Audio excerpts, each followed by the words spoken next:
Bah, ça tombe bien que vous soyez là parce que j'avais besoin que vous m'ôtiez d'un doute une seconde. On est bien en mars 2025, c'est ça, hein? Ouais, parce qu'à un instant, j'ai cru que nous étions encore en janvier. Vous savez, ce mois où on se donne des bonnes résolutions, où on aime bien aligner chaque année des convictions sur le changement, se dire que ça va bouger sur l'égalité professionnelle, sur les droits des femmes, sur l'inclusion. Et pourtant, bah, dès qu'il s'agit d'y aller, de bouger les lignes, de remettre en cause les croyances obsolètes, là c'est silence radio.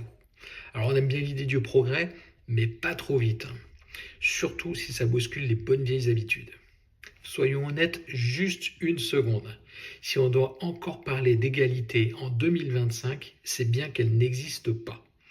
Et ce qui est gênant avec cette histoire, c'est qu'à chaque fois qu'on célèbre une journée des droits des femmes, c'est aussi une façon implicite d'admettre que les 364 autres jours de l'année sont encore hyper verrouillés.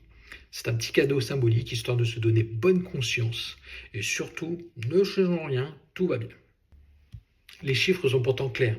63% des RH sont des femmes. Mais dès qu'elles montent d'un cran dans la hiérarchie, hop, elles disparaissent. En gros, elles recrutent, elles forment, elles gèrent l'humain, mais pour décider, elles auraient besoin d'un gars. Sérieusement.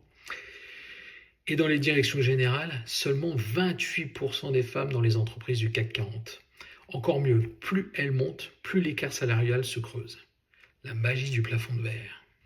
Bon, rien de nouveau sous le soleil, on est un pays d'intention, pas d'action.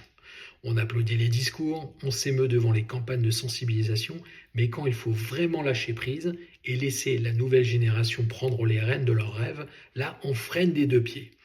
L'égalité, c'est juste une évidence, pourtant ça fait flipper.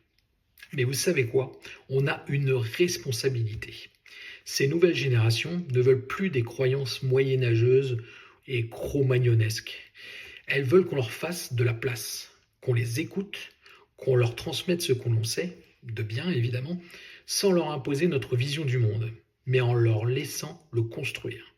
Évaluer un individu pour ce qu'il est, ses compétences, son savoir, bref, son savoir au sens très large du terme, ça, pourquoi pas. L'évaluer sur son genre, non.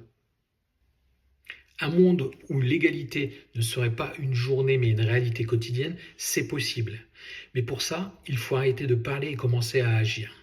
Les intentions, c'est bien, mais les actions, c'est mieux. À bon entendeur, je vous souhaite à toutes et tous une très belle journée des droits de la femme pour aujourd'hui, mais aussi pour les 364 jours à venir. Et je croise les doigts, j'espère que vous allez les croiser avec moi, pour que les choses évoluent très très vite sur le sujet.